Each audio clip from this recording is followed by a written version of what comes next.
Hello, everybody, and welcome to another episode of the iWorkinSport live interview. This is the show where we talk to accomplished sport business professionals who come here to share their knowledge, their experience, tips, and advice in order to help you succeed in your career.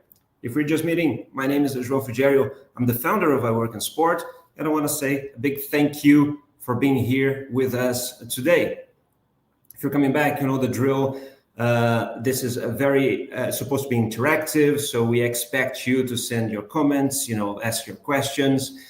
And if I may ask you already, let us know where you're watching from. And if you're new here, if this is your first time, do exactly the same thing. But if you can, let me know that this is your first time too. So today is going to be a special episode. I think it's only the second time that I have two guests at once, but there's a reason why we're doing that, and I'll explain that to you. Today I have the pleasure to welcome to the show Antony Scanlon, who's executive director at the International Golf Federation, and Alvina Chen, founder and CEO of Feldspar. Right? Both of them will share important lessons about the transitions that they're made in their career. We're going to focus a little bit on that. And also, we're going to talk about their future upcoming participation in the TEDSports Indianapolis. That is only a couple of weeks away. It's from 9 to 11 September in Indianapolis, USA. Last week, we had a great session with Nilay Bhatt about that. If you missed, you can check that previous interview as well, previous podcast. So we're going to talk about that as well. So without further ado, let me invite Alvina and Antony to join me right after this.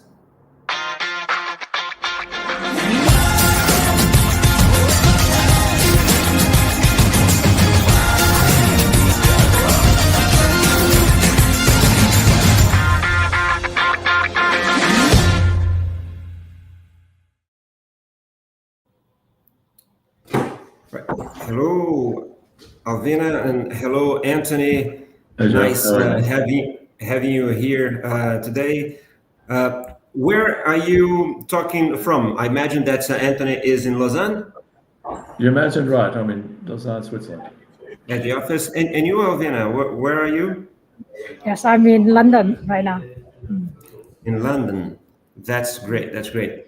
So basically, this show is very much about my guests' careers in sport, right? The idea is to share a bit of your learnings, and I'm sure that you inspire many people that will watch this. I already know some of your story, found it super, super interesting, but we always start asking our guests to do a brief introduction about themselves, how they started working in sport, and then we go from there.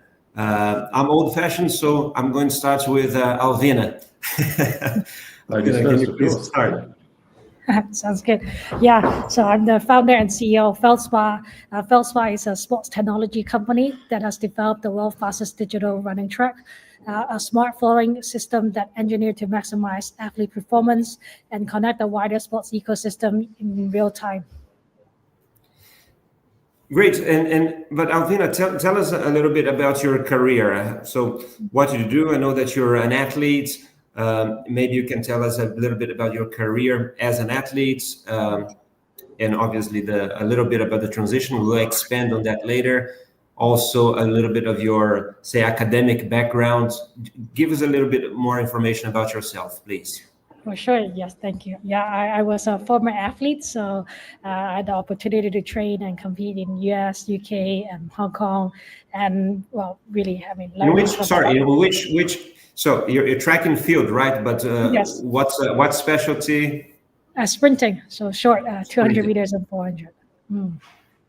Yes, so so I was a sprinter, and then I traveled to a lot of places and train and compete, and learning from top athletes, coaches, using some of the latest performance technologies, and then the transition is like in early 2020, all of a sudden, I got diagnosed with a rare autoimmune disease called myasthenia gravis that caused muscle weakness throughout the body. And so I did a long surgery and a long recovery and a couple of surgery. And so for about when was that, Alvina? early 2020. Or 2020. And then you had been competing for how long? It took me about 3 years to recover, kind of like have to relearn. No, I mean, when did you actually start competing? Oh, I mean, I started running since I was 12. So I do like a professional athlete after university. So I studied A levels and university in UK. Then I traveled to America as an athlete. Okay, all right, okay. And then you're saying, so in 2020 you had a diagnosis. How long did it take from you to then decide to stop and do something else with your career?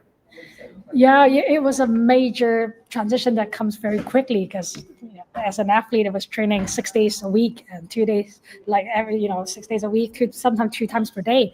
And all of a sudden, after 3-4 months, I can't really, see properly, struggle to see properly, breathe, and had to relearn how to walk again, and really needs my family to help me to take care of everything. So there's a big, transition at the time. Yeah, I will ask a little bit more on your transition, the whole process. But let me pass to Antony.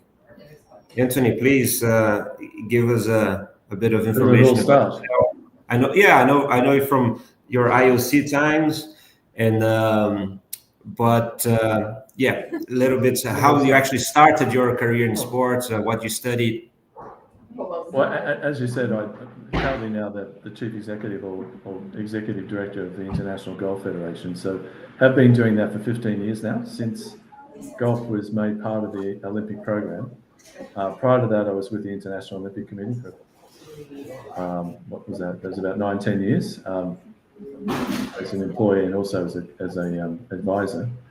And then my first break was back in 1997, so I'm showing my age, was with the Sydney Organising Committee for the Olympic Games. Sydney, so that's my first, with the Sydney. Are you from Sydney? Yeah, I grew up in northern beaches of Sydney, so that's home. So that's why I had some affinity when I was in Rio, when we were delivering the golf course there. So with the beaches of Rio, there's a lot of similarities to the beaches on the northern beaches of Sydney. So prior to that, if I may, Antony, how did then you got that the first gig working then with the Olympics in sport? I mean, what did you do before? What did you study? That's what I was about to say. So probably a bit of a quantum leap. I studied at university teaching as a science teacher. Did that for a few years and then progressed on to working for a management consulting firm, and then headed up a firm that did events and trade fairs around the world, which took me to Atlanta and for the Atlanta Olympics. And from that, and parallel to that, tried to play a sport here in Australia called cricket. Which is what you would know from being in London at that time. So it's a big sport in Australia.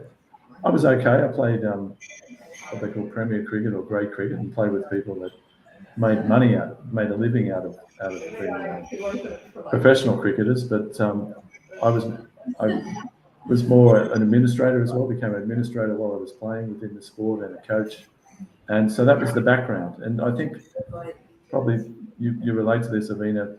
When you play a sport, you feel that you should try and you want to work in the sport. You want to stay involved as long as you can. Your career is limiting as a player, and it's limited A, on ability, and B, on also your age and performances.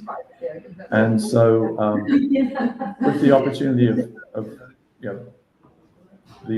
being at the Atlanta Olympics and seeing those Olympics and working in them, I had this desire to stay in sport, to be involved in every Olympic Games from that moment on. Didn't know how I was going to do that, but in the back of my mind, that drove me to probably where I am now. So the opportunity, fortunately, came with the Sydney Olympics following Atlanta, and my experiences at the Atlanta Olympics, giving me an opportunity to apply through the front door with a job at the Sydney Organising Committee. And from that, once a bit of a rugby term, because I tried to play rugby league as well. Once you're thrown the ball and you're given opportunities, you either run with it or you kick it. And all the opportunities I've been given throughout my career in sport has been to make the most of them in a leadership role or whatever role, and from that capitalize from delivering, I suppose, and from delivering, building your reputation where others seek your advice and your knowledge and for you to work with them. Yeah, 100%. Listen, as I said, one of the topics of our conversation before we talk about your participation in TEDSports is both of you had an interesting transition in your own careers, very differently. Alvina is coming from an injury. It was kind of forced to do that transition. And I want to understand how that process went. We have a lot of former athletes that are working in sport and also want to make a similar transition. Hopefully not due to injury, maybe just old age.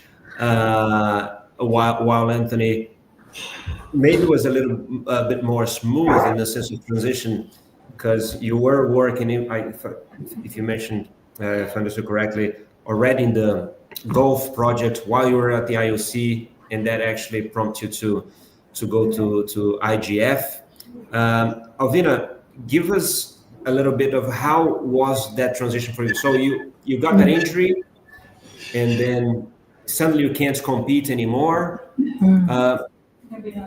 But how did you go from that to developing a super top-notch, state-of-the-art tracking? How you call the surface rights, instead of maybe just looking for a job at the World Athletics, for example, or something else? What drove you to that entrepreneurial route? Yes. So, well, as I said, so it took about 3 years for me to recover, and then I still actually tried to compete and train afterwards. So, I just an athlete, determined, trying to push through and etc. And then I see actually, well, I could no longer manage to train the way I once did. I need to get creative, find creative ways to manage my energy, and because I can't train like a normal person does. And then that's where the light bulb moment comes. It's like, oh, actually, running shoes have evolved a lot. Training methods have changed a lot. But the track itself, it hasn't fundamentally changed since 1968. So that, I think, is the year when 2020, when Nike introduced the Superfly shoes with higher energy return, and that's kind of like a spark of innovation for me as well. And we think of, well, I was just thinking, if the track could provide more energy and is softer and help athletes to train more and reduce fatigue, that would be perfect. So just that is like a light bulb moment from then on. And then we started to do more research and find engineering firms. But in the beginning, it was really hard because no one feels that that's possible, because it's like we try to build the fastest track and smartest sensors all combined into one. And so, yeah. Listen, I'm not sure if it's in the description of the video, but if not, so I think it is actually. But if not, we'll add also to a video about Feldspar. I looked at it; it's super interesting, the creation process. I recommend that people have a look at that as well. What about you, Antony? What about me? How did I transfer over? I suppose there was two transitions. One was working in an organising committee, and going from a business into an organising committee, and it's a very different organisation. It's a very young staff. Usually, it's a lot of people straight out of university or just probably their second job, all trying to prove themselves. The organising committee has a use-by date. It's at the maximum length is 7 years from the moment it's appointed to organise the games to the day, the end of the year that the games are being held. It closes down, so it builds right up from a handful of staff up to around 4,000 paid staff, 50,000 volunteers, 150,000 contractors that deliver these games, and then 3 weeks after when the Paralympics are gone, everybody's out of a job effectively. So it's a big build-up, and within that, there's a big, with young budding professionals wanting to prove themselves outside that OCOG. What's the next job? How do you prove that you've delivered something within that organisation that warrants the next job? And that's one of the difficulties when leaving from an OCOG to your next job if you want to stay in sport, because the opportunities aren't great in sport.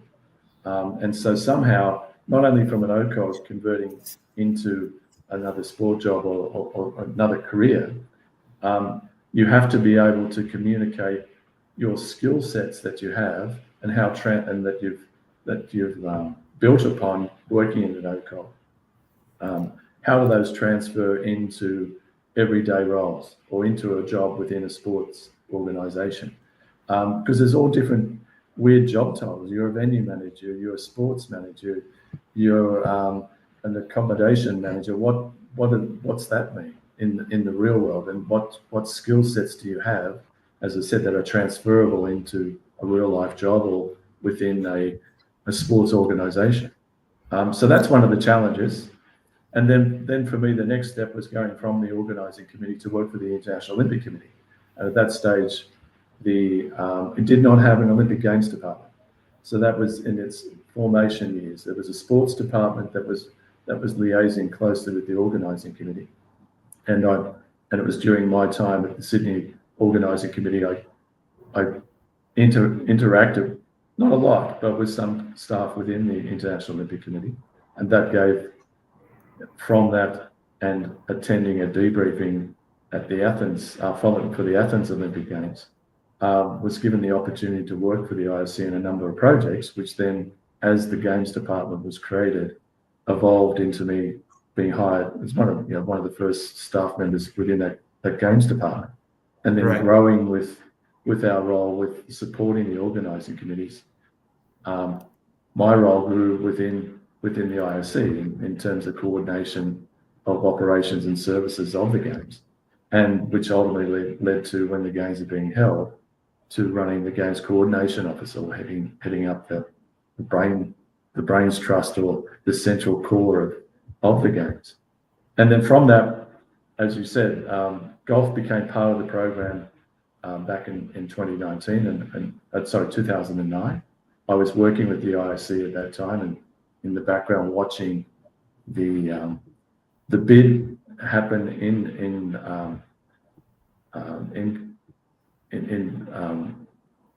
where was it? It was in Denmark, in Copenhagen. So when golf was elected onto the program, it was the same time that Brazil or Rio was elected onto 2009, right?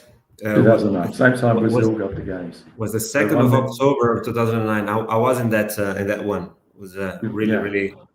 For me, was so at that stage had no view of leaving the IOC or working for golf. But as time grew, we progressed into 2010.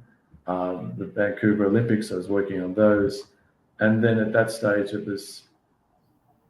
I was approached to consider the role, and went through the process, and had my uncle was a professional golfer. I have some close friends that have won majors and participated in sports, so I knew it more from the parasitic fringe side rather than being an athlete myself. I'm a pretty ordinary golfer compared to them, but I always had a love for the sport. And so there was a great opportunity to marry all my skill sets in terms of knowledge of the organising committee, knowledge of the IOC, a love for the sport, and a pretty big project, bringing golf back into the Olympic program after 112 years of it being dormant, having been last in the Games in 1904. And then with the challenge also of one chance of staying in the program, and the city that we're hosting it in didn't have a golf course. So we're having to build a golf course with the organising committee. Right. And try and establish ourselves. And we had some challenges with the environment in Rio, plus the athletes not quite understanding where the Olympic Games fitted in at that time within the majors and the other competitions. Since then, when we look at the success we had in Paris and the successes we had in Rio and also Tokyo, we've pretty proudly, I can say, we've cemented ourselves in the program. Yeah. So Renata Hott from based in Lausanne was there too. Said that was a great night in Copenhagen. She also makes a comment about the local organizing committees not being very good at giving feedback, or it's maybe hard to work for them. In addition, a problem not having a lot of jobs. Well, there are jobs. She's complaining a bit about not giving feedback, guidance, or certification contractors. Point made, Renata. We have more people also leaving comments. There's some audience by coincidence in Kenya. We have some people saying hi from there. Nicholas, Victor. If anybody else wants to say hi and let me know where you're watching from, please do so. I wanted to ask Alvina to comment on that and also share with us then what were your main challenges in the transition that you did from going to athletes to an entrepreneur, and maybe a biggest lesson learned there for you.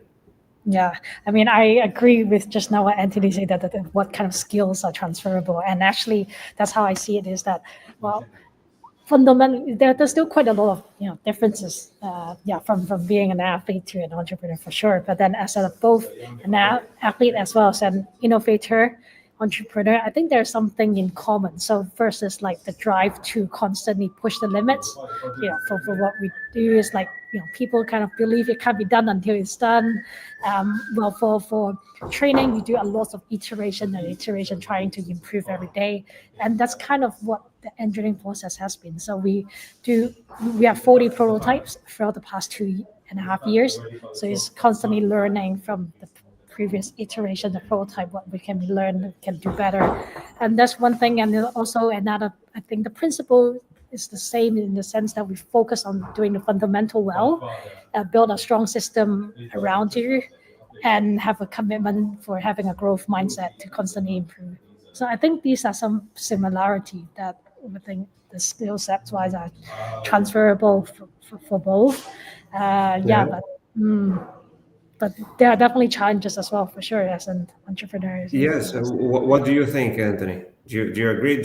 Have you spotted any other common trait or parallel? Totally. I think athletes are driven, as you said. We're goal driven. I tried to be one, but certainly not at the same level as Alvina. But you're goal driven. You're focused. You try to do better. You're never satisfied with what you do today. You've got to do better tomorrow, and that's been my attitude from day one and professionally, and no matter what job I've done, it's been driven with the same sort of mindset and discipline, and that's a key thing. And the values as well that come with being an athlete, etc. All of those things, I think, make you employable and a very good leader within the organisations that you're working with. The hardest part is convincing employers how that can be transferable and how you can communicate that in your CVs to the employer for a certain job. And so you can't just send a cookie cutter CV, through the systems that they're using these days.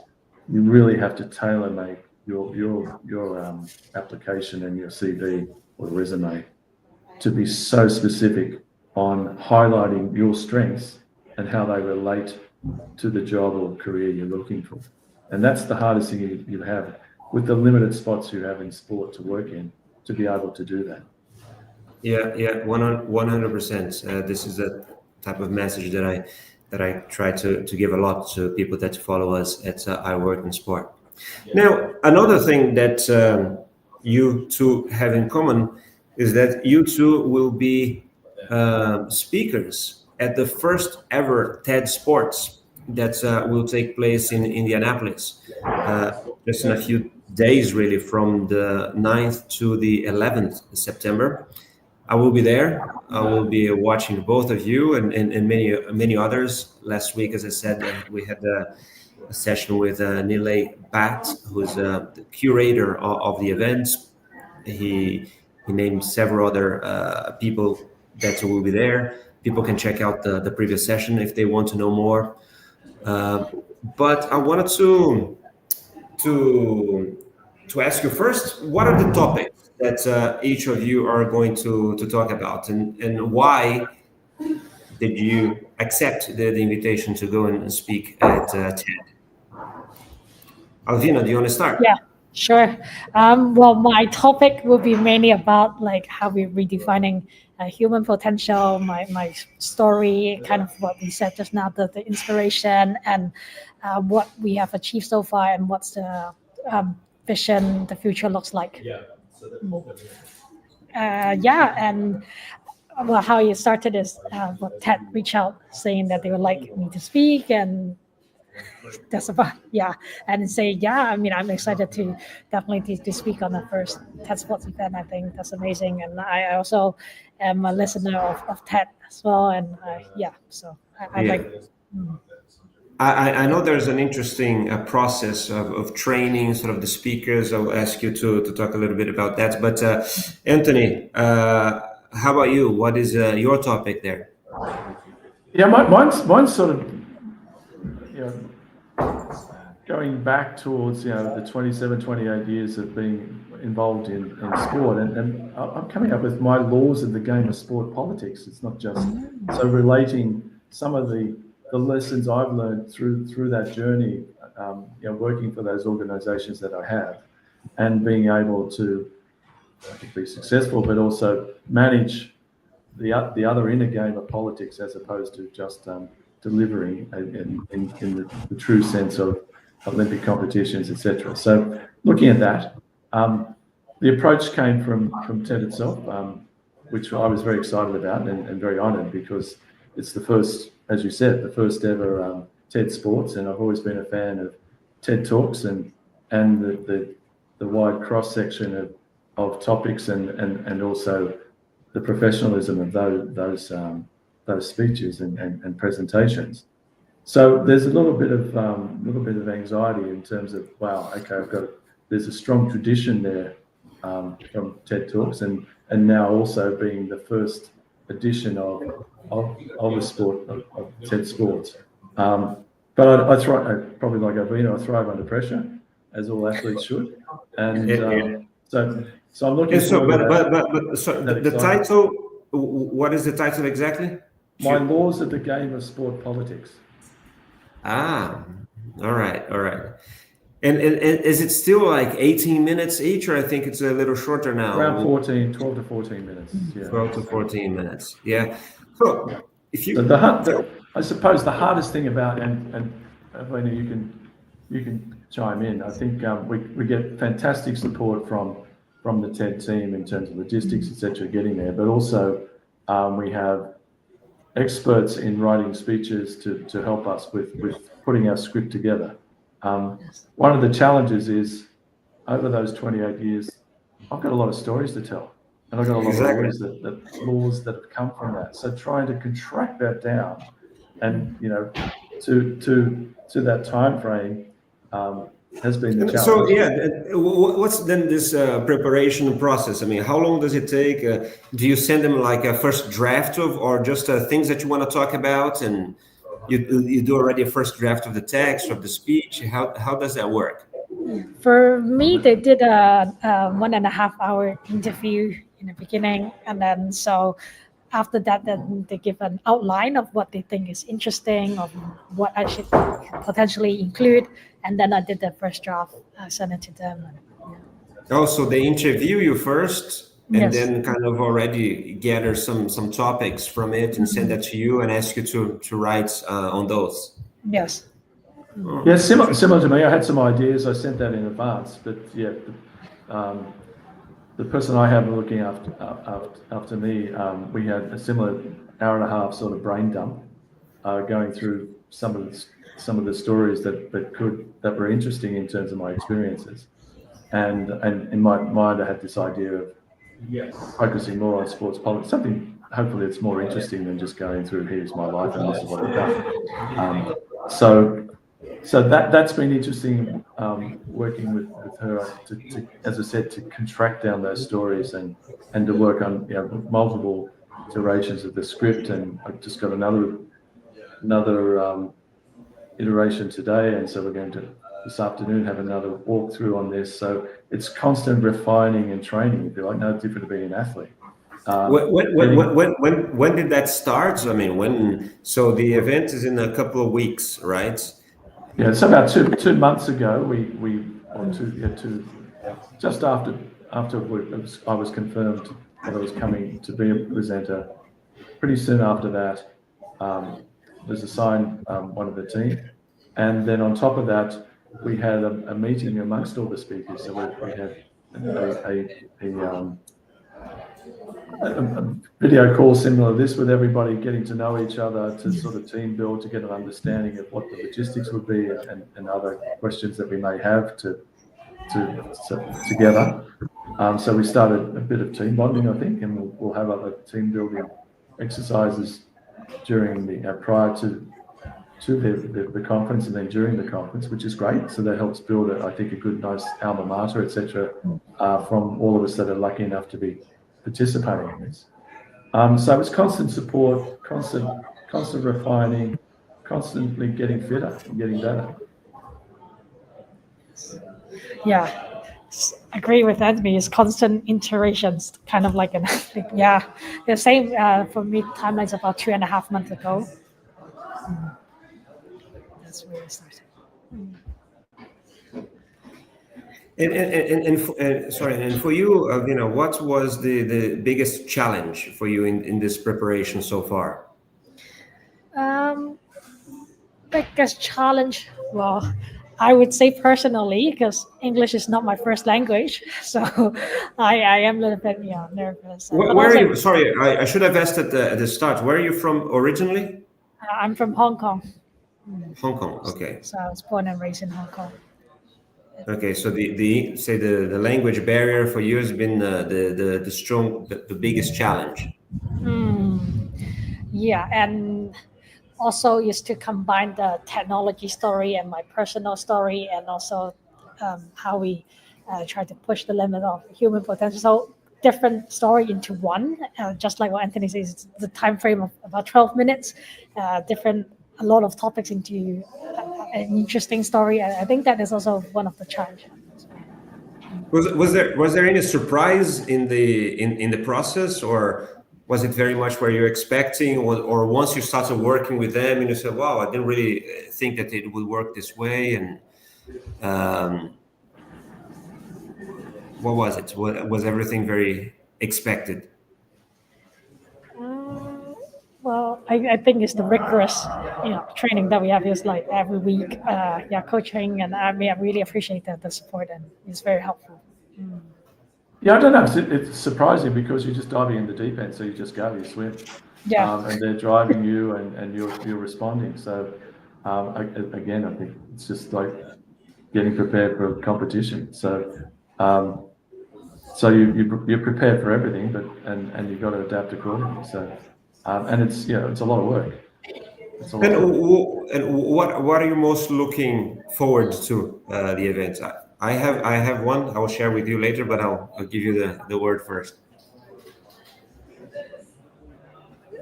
For me, yes. It will be the first time that we show a prototype to the public. I think that's the first exciting part. So because so far we have athletes testing on it and high performance and journalists, but not really in a public setting. So I think that can be exciting, and also is to essentially tell the public that track hasn't been changed for the past 60 years, and this is a major technology that we try to achieve. And so, yeah, it's also connecting to people, and I think that's also very, yeah.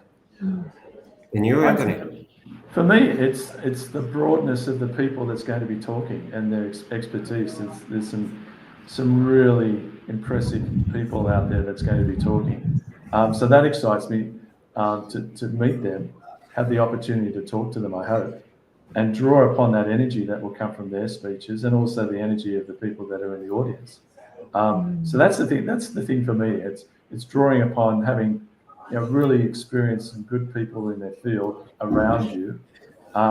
You being considered one of a similar peer, and then to be able to draw upon their experience and knowledge, and that energize and fuel you for your performance.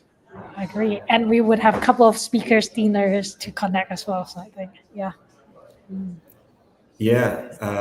On my side, obviously, I'm very interested in seeing as many talks as possible. I will definitely be there watching both of you. There's a few others I want to. We'll look for you. You better be there, mate. We'll look for you. Sorry? In the audience. I'll look for you. You better be there. Don't just say you're going to be there. Yeah, you can. I'll send you a picture. Okay, fine. Yeah, and I have a good friend that will be speaking there as well, which is Gilberto Silva, with a fantastic project with Striver and Tim Chase. But finally, for me, I think what I'm mostly looking forward to are not actually the talks, because the talks we see a lot online, so I kind of know what to expect. I know they will be very good, but I learned recently as well that there's lots of other activities organized by them. So Nila explained some to us last week. I'm very much looking forward in the networking part, as Alvina said, but also on the experiences that they will provide. I'm quite curious to see that. I think that will be probably the biggest surprises I have there. Yeah, great. What I wanted to now change a little before, while we start going to the end of our conversation. As I said, I work in sport, as the name says. It's really about a career in sport. And I wanted to know from both of you, what is it like to work at your company? So Feldspar and IGF, and opportunities that people may find there. So I'll start with Alvina. Alvina, so how many employees do you have? What are the profiles? I imagine there's a lot of technical people, maybe engineers or things like that. But how much do you also have of people with some sporting backgrounds? How important is that? Tell us a bit about what is it like to working for Feldspar. Is it in London only? Do you have international offices? Tell us a little bit about that. Yeah. So, well, the current setup we have, I think, is not so traditional, so to speak, because the initial R&D part is very technical. So we have a large engineering agency that help us a lot on the hardware side. So there are 40 engineers that have been working on this project on that side. So for our internal team right now is about 16 of them, and then is mainly focusing on the other part apart from the hardware side. So yeah, this is the software, the sport, the marketing, the operations, and the rest. So how many people are you in the company? Well, roughly about 16 right now, but also there's full-time, part-time consultant and everything. Yeah. Right. Yeah. And in terms of people that have that background of studying sports management, is that a type of profile that you're interested in? And maybe more important, not that one in particular. So what is the main thing that you look in terms of skills, of personality, I don't know, that someone must have to work there with you if they're interested? Yeah, well, for us, I think first thing, just like kind of what Antony said, is the love for the sports and technology. I think that's first, and second is to have a more open mindset, willing to be proactive. Is a self-starter, can adapt to different environment. Is a hands-on team players with a startup mindset, because there isn't really anyone who kind of do what we're doing. So yes, there are still a lot of things that we need to navigate and constantly changing and iterating. So yes, someone who are not afraid of challenges and being proactive and really get adopt and self-starter. I would say these are the main qualities that I'm looking for. And we are kind of in the middle of the fundraising round, and we see that once we finish it, then we're likely to hire a lot more after. All right, I'll ask Antony more or less the same question. Just before I do, let me just give a shout out to a few other people that are saying hi from all over the world, really. We have Tenbiso here in Japan. Jesus is in Paris. He's a regular here. Thank you, Jesus, for being there with us. Ilias in Ottawa, Canada. So thanks, everybody. By the way, we're approaching the end. If you have any questions, don't be shy. We're doing this at a different time in the day. I usually do it a little later, so I think that's why people are coming in a little late. But if you want to ask any questions to Alvina or Antony, just drop here in the comments. But Antony, I was talking about you. Tell us a little bit about the IGF as an employer. I know it's relatively small federations. Opportunities may have. Small federation, but a large sport, and it's golf itself is an exactly. Industry. It's a billions of dollar industry. So there's various facets of opportunities for people to work in golf. At our federation, it's limited. What we've been able to do is tap into the our delivery partners. So if you're familiar with golf, you would understand that for both the men's and the women's games, we have what we call major championships. And so the athletes, the professional athletes, which are 150 to 160, etc., for the men and the women, are competing on a professional tour, which these tournaments are week in, week out, run by the tours themselves, and also run by other organisations for majors, be they golf clubs or charities, even at the PGA Tour. So that if I'm looking as a previous employer at an organising committee at the IOC and also knowing how international federations hire people, similar to what Alvina said, I'm looking for self-starters. I'm looking for people that you can depend on to be independent, but also a team player. So that's an athlete. You're independent as well as having to be a team player. You've also have to be, I think, someone who's very, very well organised. You've got to be a very good planner, but you're also got to be a very good operator. So because not only are we planning for events, we're also delivering. And it's a very hard skill set for some people to do both, to be able to plan effectively and efficiently, and then transfer those skills into working on your feet and working long hours and delivering a competition or an event, and to think on your feet and to resolve issues and to support the team, etc. So then, if you're going to be a star player within an international federation, you've got to plan. You also got to be able to deliver and operate, and also have a drive to do it better. So at the end of when the event's over, to sit back, assess yourself, assess everybody else in the team, and say, okay, that was good, great, but what can we do better? And adapt your planning accordingly, and adapt your own deliverables yourself, how you operate and how you perform under pressure as well. Right. Antony, so Renata, one of the best sports professionals I know, asked, can Antony speak a bit more about his team structure of sponsorship management and hospitality, VIP guest management specifically, and what positions may be coming in this area for the Lausanne office in the future? Yeah, on the sport hospitality side, if we're looking IGF specifically, there's sort of two frameworks.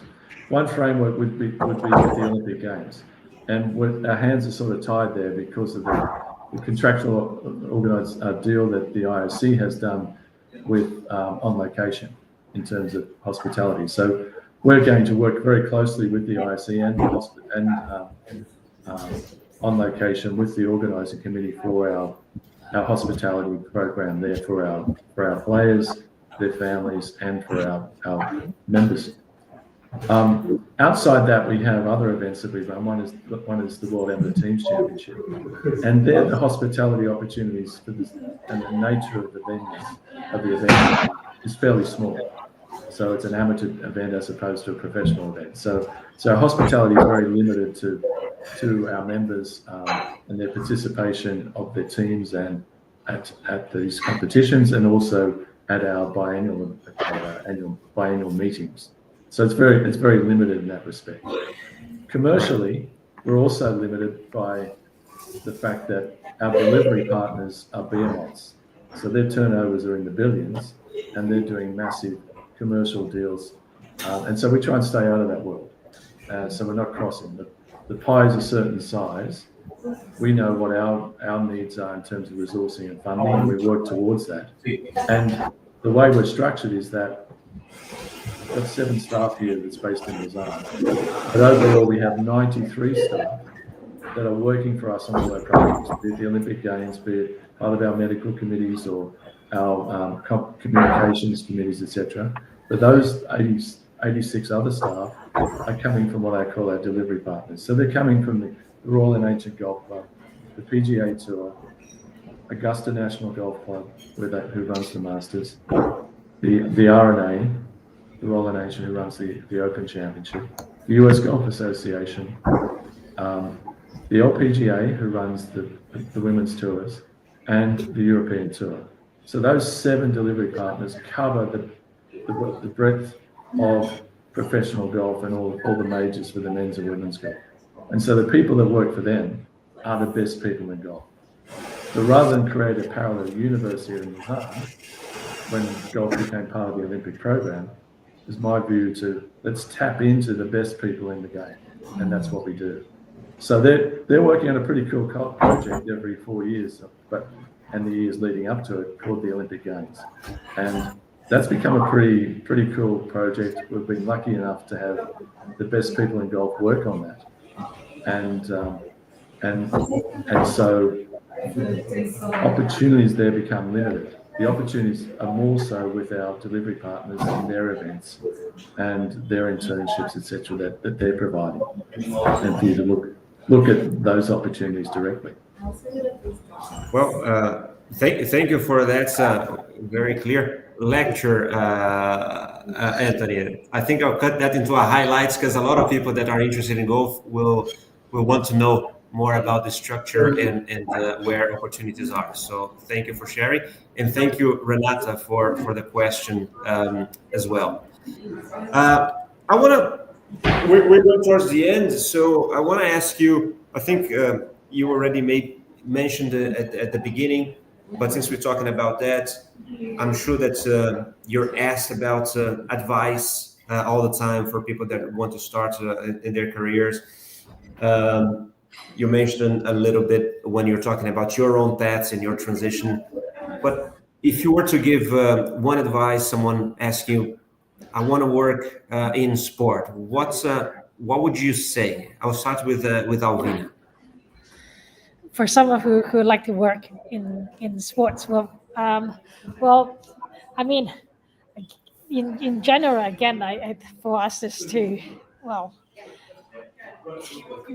be. I mean, the sports environment has been growing and been changing quite a lot as well. With all these technology that are coming in, and so it's also again is to know the market enough, and also being self-started, proactive. And currently, we also hire quite a lot of sports that data scientists that we have in the team. And so yes, I would say is to have the growth mindset and constantly improving. So I think that's just in general. But I don't know. Did I specifically? No, that's very good, Antony. What would you add to that? I think you've got to be involved in sports. So if you've either been an athlete... Say that again? You have to be involved in sport. You've got to immerse yourself into sport. You've got to show that either by having been an athlete or participating in the sport or participating as an administrator in a sport, you have to have an understanding of how sport operates at the grassroots level, and then evolve it with your knowledge as to how from that to the professional level to the organisations that we're working for. I think if you're just turning up and it's a job, you're not going to make it. It's got to be a bit more than a job. It's a vocation. It's something. Once you start, I think, working in sport, you stop working. And I so totally agree with that.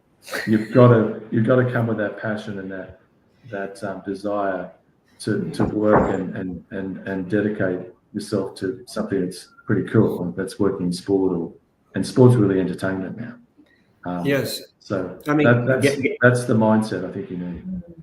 Yeah, I mean, getting involved somehow, as you mentioned, as an athlete, even amateur, something like that. But Exactly getting to know a bit of the structure. Obviously, volunteering. Events they give that opportunity of volunteering. I'm interested in also knowing your opinion, or how do you work with specific programs, academic programs, sports management. I did one. I graduated 20 years ago from the FIFA Master. Loved it. How is it viewed by you, Antony? Like, not only that one specifically, but courses in general. Is that an important add-on? That's not really a deal breaker? What's your honest take on that? I see the value of education, and in fact, I still lecture at the FIFA Masters, and I still lecture at the AISTS so to me, there's an opportunity for me to be able to add some coalface sort of reality to academic. It's all very well to go that you need the academics, but you also need the experience as well. So these courses enable you to be able to get people that are working in the industry to give their experiences to you, to colour the education, if you like. So I see the importance of that, and it's of benefit to have that knowledge and opportunity to study at those courses. Yeah. Are you familiar with those type of programs, Alvina? Do you get, say, applications or interest from people that did those type of programs? Yeah, we got multiple agencies that reach out saying that they can have would like to introduce some interns to us, and we also have people who just saying whether they can do an intern in Feldspar. So yeah, there are quite a lot of that happening as well. Cool. And I agree with Antony saying that actually for sports there isn't almost like a weekend, so to speak. So because we still travel a lot to places doing events, and so you have to be really involved and really committed to what we are doing. So yeah. Right. Thank you. Listen, we're going to the end. I think I have my two final questions that I usually ask all my guests, and I'm gonna ask you. I'll start with Antony now. What's your favorite sporting moment, Antony? And think about that, Alvina. I'm going to ask you too. Favorite sporting moment? I think now it's a new one, and it was Scotty Scheffler breaking down in tears on the podium at the Paris Olympics when he won a gold medal. To have the world number one have such value after being only our third games in that gold medal meant a lot to me, and a lot to what my team has been striving for since we became part of the Olympic program. Cool, brilliant. Yeah, nice one. What about you, Alvina? What's your favorite sporting moment? Yeah, it's quite a lot. But for Paris, because I'm from Hong Kong, that would be winning we got a fencing Olympic gold medal in Hong Kong, and everyone in Hong Kong celebrates. So I guess that's one. Which one? Sorry, I missed it. Which moment? Oh, it's in the Paris Olympic where there's Hong Kong fencers that win the Olympic gold. Fencer. Yeah. Okay. Yeah. So both recent in Paris Olympics.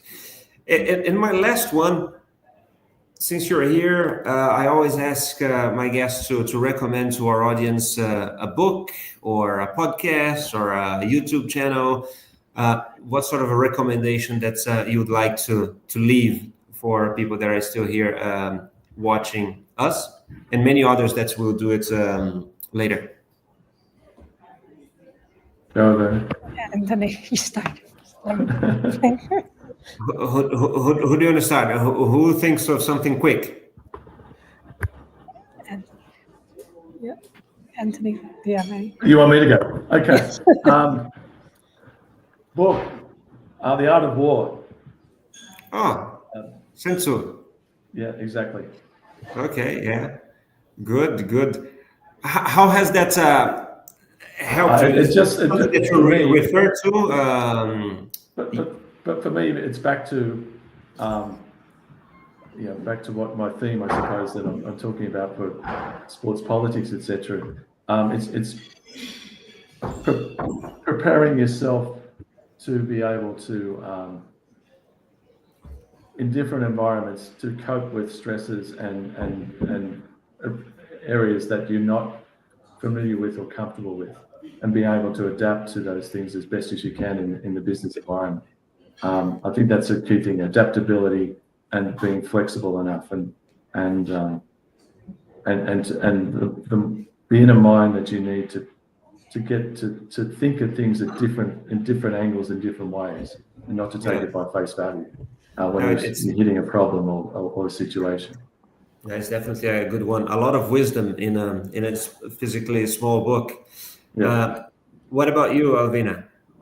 I read one about the Australian rugby team. About the determination and but I can't remember the exact name of it. But yes, I did read it. Okay. If you remember, let me know. Then I'll post in the description of the video later. Listen, we just reached the hour mark. As I promised that I wouldn't keep you longer than that. I want to say thank you for being here with me today, and everybody else that came and participated, those that will be watching later as well. And I'm very much looking forward to seeing you in person in Indianapolis in a few days. Yeah, thank you. Same. Nice to meet you, Alvina. Look Nice forward to to meet seeing you you in too. person as well. Same. Good to see you again then. Cool. Yeah. I'll ask you to stay there another 30 seconds or so while I end the session. Bye-bye, everybody. Good seeing you, and I hope to see you in the next one very soon. Bye-bye.